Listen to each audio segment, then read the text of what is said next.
నన్ను చాలా మంది అడిగే క్వశ్చన్ ఏంటంటే, బ్రెస్ట్ లో గనక గడ్డ గాని లంప్ గాని కనిపిస్తే అది బ్రెస్ట్ క్యాన్సరేనా? అది చాలా మిత్ అండి.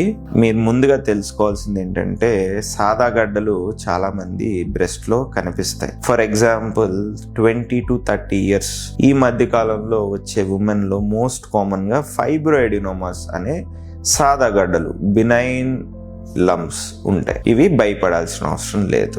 తర్వాత చాలా మందికి నీటి బుడగలు, సింపుల్ సిస్ట్ ఉంటాయి బ్రెస్ట్ లో. ఇది గడ్డలాగా కనిపిస్తుంది, కాకపోతే గడ్డ కాదు. అండ్ పిల్లలకి పాలు ఇచ్చే తల్లి ఉంటారు కదా, వాళ్ళలో ఇన్ఫెక్షన్ వల్ల పస్ ఫామ్ అయి గడ్డలాగా కూడా ఫామ్ అవ్వచ్చు. దీన్ని ఈజీగా ట్రీట్ చేయొచ్చు. ఇది కూడా భయపడాల్సిన అవసరం లేదు.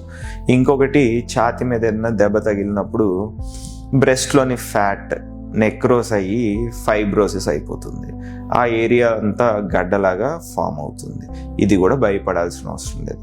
కాకపోతే ఏంటంటే, ఏదైనా ఇలాగా బ్రెస్ట్లో గడ్డ కనిపించినప్పుడు ఫస్ట్ భయపడకూడదు, బట్ నిర్లక్ష్యం చేయకూడదు. ఎందుకంటే ఎర్లీ డయాగ్నోస్ చేస్తే, as I always tell, 100% cure అనేది పాసిబుల్. Thank you.